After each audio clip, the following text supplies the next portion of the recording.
చంద్రబాబు నాయుడుతో బొత్స సత్యనారాయణ సీక్రెట్గా భేటీ కాబోతున్నారా? Chandrababu Naidu Botsa సత్యనారాయణకు appointment fix చేశారా అంటే అవుననే సమాధానం ఇస్తున్నారు కొంతమంది రాజకీయ విశ్లేషకులు. ఇక ఇదే అంశానికి సంబంధించి మనతో మాట్లాడేందుకు ప్రముఖ రాజకీయ విశ్లేషకులు జగదేవ్ గారు మనతో ఉన్నారు. ఆయనతో మాట్లాడదాం. జగదేవ్ గారు నమస్తే అండి. నమస్తే.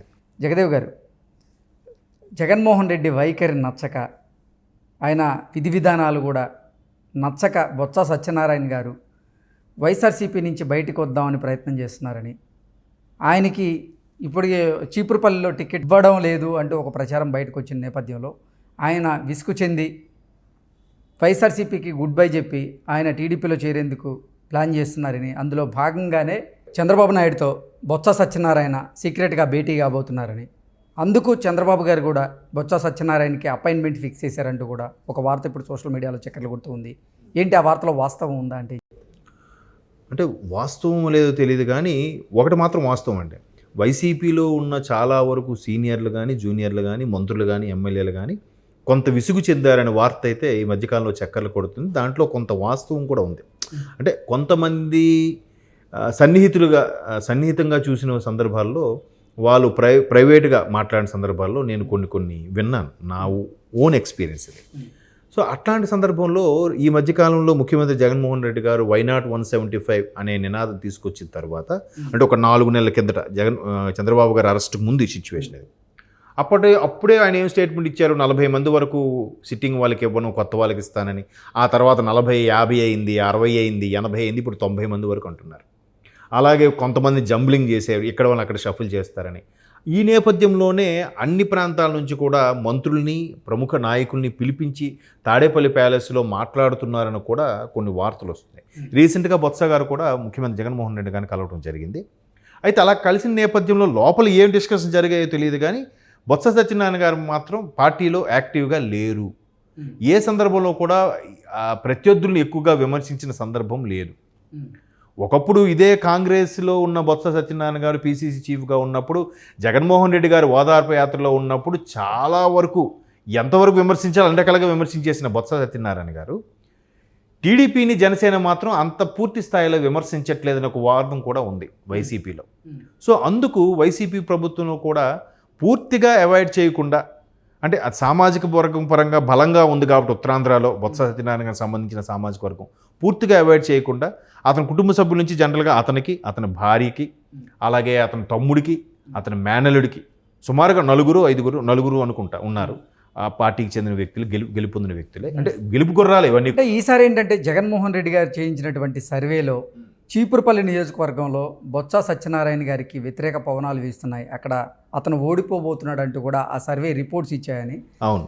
దానికి అనుగుణంగా జగన్మోహన్ రెడ్డి ఈసారి బొత్స సత్యనారాయణకి చీపురుపల్లి నియోజకవర్గంలో మొండి చేయి చూపించబోతున్నాడు, టికెట్ నిరాకరించాడు అంటూ కూడా ఒక వార్త బయటకు వచ్చింది. దాంతోపాటుగా బొత్స ఝాన్సీ గారు, అంటే గతంలో ఆవిడ మాజీ ఎంపీగా కూడా చేస్తున్నారు, ఎంపీగా 2 సార్లు గెలుచున్నారు. సో ఆవిడని ఈసారి విశాఖ నుంచి ఎంపీగా పోటీ చేయించబోతున్నారని, అలాగే బొత్స సత్యనారాయణ మేనల్లుడిని కూడా పోటీ చేయించే దిశగా జగన్మోహన్ రెడ్డి అడుగులు వేస్తున్నాడు. కానీ ఈసారి బొత్స సత్యనారాయణకి మాత్రం మొండి చేయి చూపించబోతున్నాడు. ఈ నేపథ్యంలోనే అసలు జగన్మోహన్ రెడ్డి వైఖరిని విభేదించినటువంటి బొత్స సత్యనారాయణ చంద్రబాబు నాయుడుతో సీక్రెట్గా భేటీ కాబోతున్నారని, చంద్రబాబు గారు కూడా బొత్స సత్యనారాయణ గారికి అపాయింట్మెంట్ ఫిక్స్ చేశారంటూ కూడా ఒక వార్త బయటకు. అవును. అంటే ఉత్తరాంధ్రకు సంబంధించి నాకు కొంచెం ఎక్కువగా ఐడియా ఉంటుంది, ఎందుకంటే ఆ ప్రాంతంకు సంబంధించి బొత్స సత్యనారాయణ గారికి సంబంధించి ఆ 4 కుటుంబ సభ్యుల నుంచి 4 కూడా ఎప్పుడు గెలుపు గుర్రాలే, ఎప్పుడు ఆయన దగ్గరుండి గెలిపించుకోవడం అయింది. కొన్ని సందర్భాల్లో మిస్యూజ్ అయినాడు. కానీ ఈసారి చిబురుపల్లిలోనే కాదు, వైసీపీ ఎమ్మెల్యే ప్రతి దగ్గర కూడా ఓడిపోతారనే సర్వేలో ఉంది. అది పీకే గారి సర్వే అవ్వచ్చు, ప్రజల సర్వే అవ్వచ్చు, లేదా సోకాల్డ్ ఎగ్జిట్ పోల్స్గా ఇప్పటి నుంచే నిర్వహిస్తున్న కొంతమంది సర్వేలు కావచ్చు, I-PAC, whatever it maybe. Jaganmohan Reddy గారి ప్రభుత్వానికి వ్యతిరేకత ఉన్న నేపథ్యంలో, ప్రభుత్వ వ్యతిరేకత ఉన్న నేపథ్యంలో మంత్రులే కాదు, సాధారణ ఎమ్మెల్యేలు కూడా చాలామంది ఓడిపోయే అవకాశాలు ఉన్నాయి. సో దాన్ని ఇప్పుడు ఈయన ఏంటంటే ప్రతి ఒక్కరు మార్చే ఉద్దేశంలో ఉన్నారు కాబట్టి జగన్మోహన్ రెడ్డి గారు ఈయన్ని పిలిచి బొజ్జగించే ప్రయత్నమో లేదంటే ఆర్డర్స్ జారీ చేయడం ప్రయత్నమో తెలియదు, కానీ మీ 4 కాకుండా 2కే ఇస్తాం, అది కూడా ఒకటి మీ శ్రీమతి గారికి విశాఖ నుంచి, అలాగే మేనల్డ్ ఆయన చిన్న శ్రీని గారు అంటారు, ఆయన పూర్తి పేరు తెలియదు, చిన్నశ్రీని గారికి కూడా ఏదో ఒక ప్రాతినిధ్యం ఉన్న నియోజకవర్గం నుంచి ఇవ్వబడుతుంది, మీకు మాత్రం తర్వాత చూద్దాము అన్నట్టుగా కూడా చెప్పడంతో ఈయన కక్కలేక మెంగలేక రగిలిపోతున్నారు లోపల అన్నట్టు కూడా కొన్ని వార్తలు వచ్చాయి.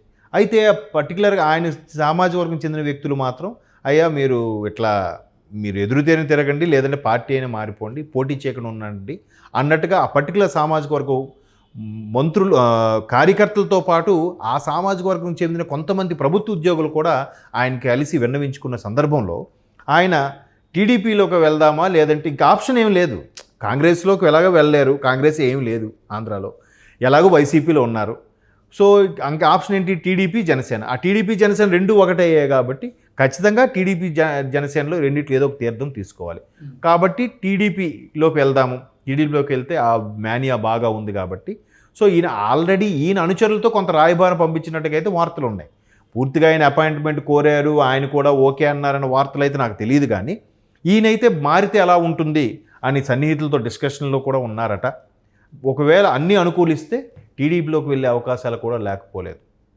ఎప్పుడు నేను చెప్పే మాట ఏంటంటే ఒక అధికారము లేదంటే ఒక పదవిలో ఉన్న వ్యక్తులు ఒక్కసారిగా పదవి లేకపోతే చాలా ఇబ్బంది పడతారో ఏంటో తెలియదు. కానీ అలాంటి ఆలోచనలో ఉన్నప్పుడు వరుసగా మంత్రిగా చేసిన వ్యక్తి, కాంగ్రెస్ హయాంలో పీసీ చీఫ్గా ఉన్న వ్యక్తి, ఉత్తరాంధ్ర వరకు చాలా ఇన్ఫ్లుయెన్స్ ఉన్న వ్యక్తి బొత్స సత్యనారాయణ గారు. కుటుంబ నేపథ్యం కూడా కుటుంబంలో పరంగా అంటే కుటుంబ సభ్యులతో సహా రాజకీయ నేపథ్యం ఉన్న వ్యక్తి. ఆయన సామాజిక పరంగా బలవంతుడు, కుటుంబ పరంగా రాజకీయంగా బలవంతుడు, అనుభవం ఉన్నతను, పీసీసీ చీఫ్గా చేసిన వ్యక్తి కదా. సో ఇప్పుడు వైసీపీకి నుంచి వేరే కాంగ్రెస్లోకి వెళ్ళే అవకాశం ఉంది, కానీ నెక్స్ట్ కాంగ్రెస్ వస్తుందని గ్యారంటీ లేదు. అసలు ఈ వార్తలో వాస్తవం ఉందా? అంటే నిజంగానే బొత్స సత్యనారాయణ గారు చంద్రబాబు గారితో సీక్రెట్ భేటీ కాబోతున్నారా? దానికి చంద్రబాబు గారు నిజంగా అపాయింట్మెంట్ ఫిక్స్ చేశారా?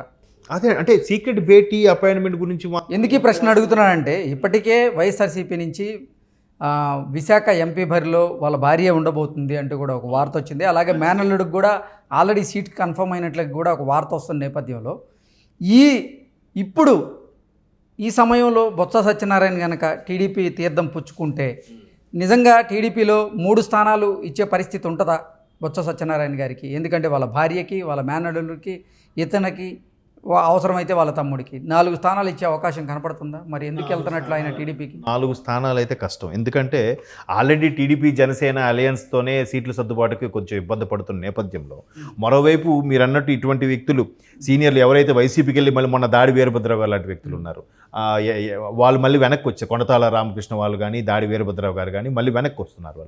వాళ్ళకే ప్రాధాన్యత ఇవ్వాలా, లేదంటే కంప్లీట్గా వైసీపీగా ఉండి అంతకుముందు కాంగ్రెస్లో ఉన్న వాళ్ళకి ప్రాధాన్యత ఇవ్వాలా అనేది కూడా క్వశ్చన్ మార్కే కదా. సో అలాంటి సందర్భంలో నలుగురికి ఒకేసారి సీటు కేటాయించడం అంటే కష్టం. మేబీ వాళ్ళ వైసీపీలో ఉంటారు, ఈయన టీడీపీలో ఉంటారు, దానికేముంది. ఇప్పుడు నెల్లూరులో పర్టికులర్గా మళ్ళీ సోమిరెడ్డి చంద్రమోహన్ రెడ్డి గారు ఉన్నారు. ఆయన ఒక పార్టీ, ఆయన మేనల్లుడు ఒక పార్టీ కదా. సో ఇక్కడ కూడా ఆయన ఒక పార్టీలో ఉండొచ్చు, మేనల్లుడు ఒక పార్టీలో ఉంటారు. ఏముంది, ప్రభుత్వం ఏదొచ్చినా పనులు అవ్వడం ముఖ్యం కదా అనే రాజకీయ ఉద్దేశం ఉన్న కూడా చాలామంది ఉన్నారు. అంటే ప్రజలు నమ్మే పరిస్థితి ఉంటుందా మరి? అంటే భార్య ఒక పార్టీ నుంచి, మేనల్లుడు ఒక పార్టీ నుంచి, బొత్స సత్యనారాయణ గారు మరో పార్టీ నుంచి పోటీ చేస్తే ప్రజలు నమ్మే అవకాశం ఉంటుందా? నమ్ముతారా? అంటే రాజకీయాల్లో ఏదో ఒకటి అక్కడ కొంతమంది ఎలా మాట్లాడతారంటే మా మనిషిగా మీ మనిషిగా నేను ఉంటాను, మీకు ప్రభుత్వంతో పని లేదు, నేను మీ పనులు చేసి పెడతాను, ఎలాగైనా మన సామాజిక వర్గం నుంచి నన్ను గెలిపించండి, మన సామాజిక వర్గం నుంచి ఎవరూ లేరు, రాష్ట్ర వ్యాప్తంగా నేనే ఉన్నాను, ఇలాగ లేనిపోను చెప్పేనే గెలిపించుకునే ప్రయత్నం చేస్తారు.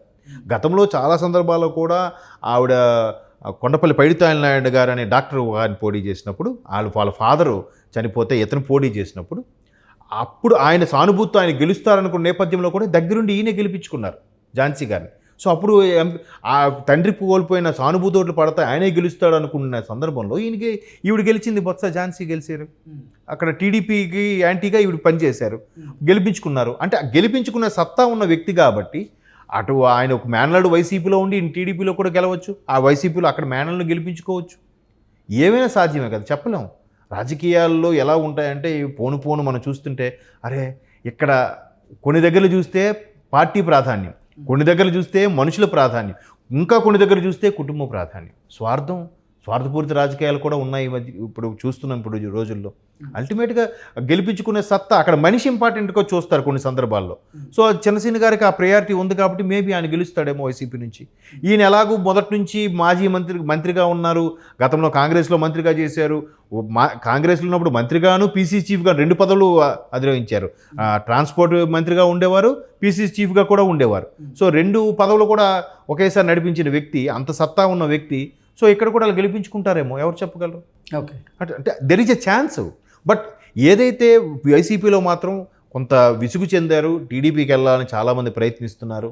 కానీ మీరు అన్నట్టుగా టీడీపీ జనసేన అలయన్స్లోనే చాలా వరకు సీట్ల సర్దుబాటు కష్టమవుతున్న నేపథ్యంలో ఇక్కడ ఈ 4గురికి ఇవ్వడం అనేది ఇంపాసిబుల్. మరోవైపు చంద్రబాబు నాయుడు గారు కూడా స్టేట్మెంట్ ఇచ్చారు, కుటుంబం నుంచి ఒకరికే ప్రాధాన్యత ఇవ్వాలనుకుంటున్నాను, ఒకరికే టికెట్ ఇవ్వాలనుకున్నట్టు కూడా ఒక 15 రోజుల కిందట ఒక స్టేట్మెంట్ ఇవ్వడం జరిగింది. మీరు గమనించారో లేదు?